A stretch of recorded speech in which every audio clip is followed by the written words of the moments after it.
believe we are live.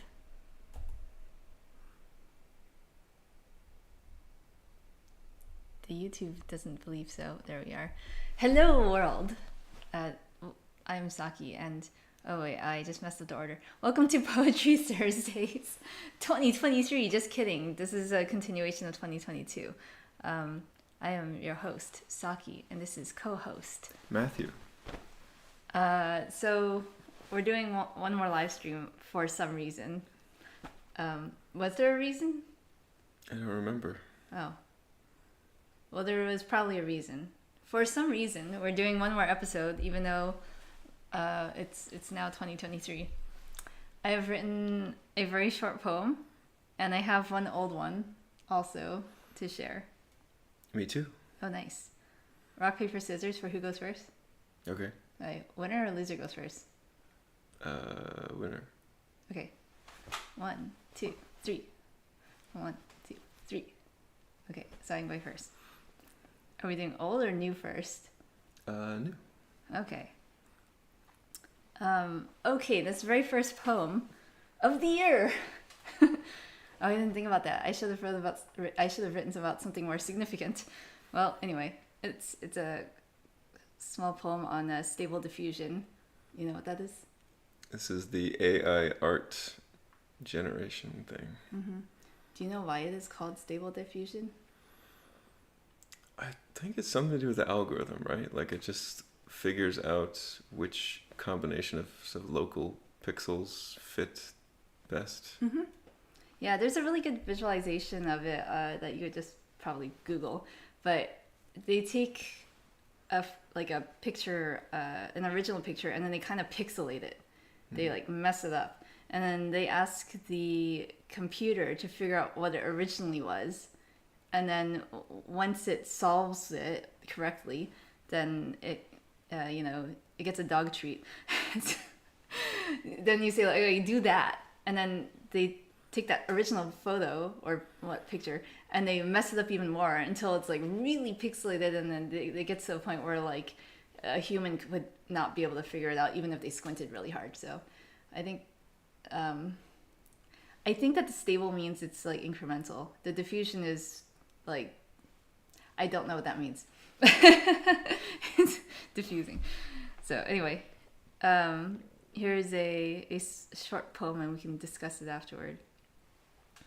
Through a diffusion that's stable, artistic solutions reveal what people are quick to mislabel as teaching robots to steal. Oh. So, can you take a wild guess what that's about? Yes, the AIs are dependent on training sets, like you said, rewarding it when it gets an answer right. And so what the answer is often a data set that's composed of a specific artist's work. So you could say, make it look like it was drawn by Saki, and it will make something that looks like it's drawn by Saki. Ah, if only I had a distinctive style for them to steal. No, but yeah, that's what that is. No, but yeah. Did I just say that? No, but yeah, that's the idea. Cool. I'm glad that came across. All right, your turn. Okay. I just watched El Topo, which is a Western The mole? psychedelic movie called The Mole. Yeah, it's a metaphor. And they tell you right at the beginning, they have a little text that says, the mole is a creature who is constantly digging, always seeking the sun. But when it finds it, the sun burns it, or something like that. Was So this it's supposed to give you an overview of what the plot is about before it starts. Was this inspired by that Tower of Babel story? Oh, wait. Possibly. There is a weird visual sequence with a tower that explodes about halfway through it. I just realized that you probably didn't read the story okay, never mind. Spoilers. Okay, go ahead and read the mole. El Topo. A mole. Okay, this is also one of those 1-foot sonnets that we've been. A mole can dig a hole as big as his desire for sins requires. Inspired by none, a fire for sun, he learns, it burns. Ooh, that was tasty. Really good one. Thank Okay. you. You have an old AI art poem? Or just an old No. poem in general? I just had. It was an old poem that I meant to read last year. I actually finished it on the solstice of 2022. Wait, was the 21st the solstice? It might have been the 20th. Anyway, 21st. 21st.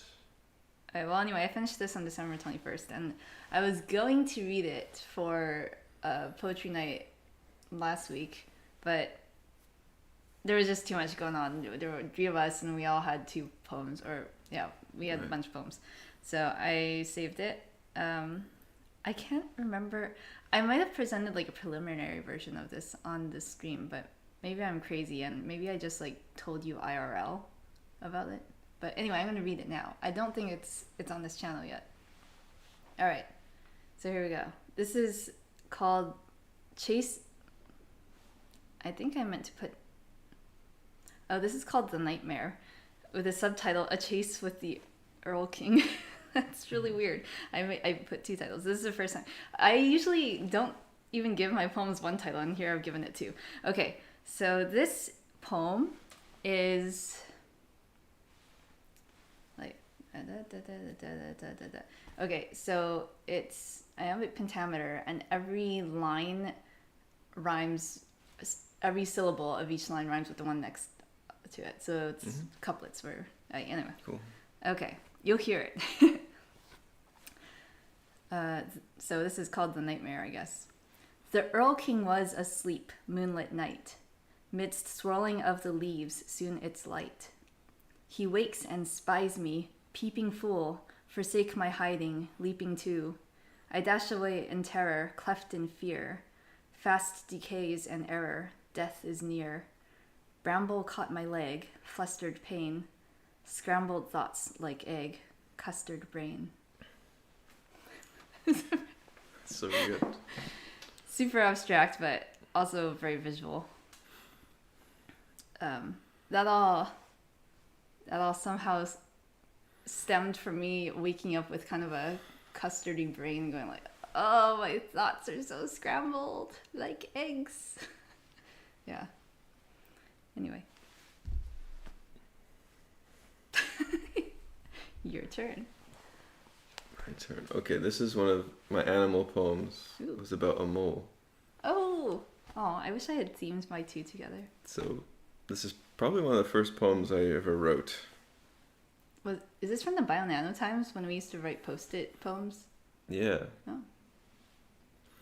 To grapple with mole, capitalized, some slack happy hacks just patch up the hole and spackle the cracks. Oh. So I guess, according to El Topo, you're saving the mole some anguish there. Nice. That just reminds me of how I tried to evict a gopher from my yard. It's not very effective. Just need to have yard cats. But You got your indoor cats and your yard cats. No, my neighborhood has no yard cats because they're coyotes, but the coyotes aren't interested in the gophers for some reason. So We have a yard cat here, but I suspect that it's just someone's cat. too well fed. Yeah, it gets out sometimes. Yeah, we have a couple of outdoor cats, but they're definitely people's cats who are just let out in the daytime or something. Anyway, cool. I like that one. I guess, are we done? We might be done for the year, like for reals. For reals? Yeah. Any parting words? Are you I gonna... guess just that I think it's a good idea to have a practice in the sense that like a doctor has a practice where you just keep making poetry in public. I'm just like generally a fan of that idea. Yeah. So if you're out there listening to this, I think that you should do it. Cool. That's a good message. Are you going to continue the live stream? Probably not. Maybe at some point in the future. Right now I have a couple trying to record an audiobook, trying to help somebody else set up a podcast thing. So, but maybe in the future. Very nice. I guess we could just post the link up in the video description. we'll just update it when it happens. Yeah. Okay. Well, I guess we'll see you never.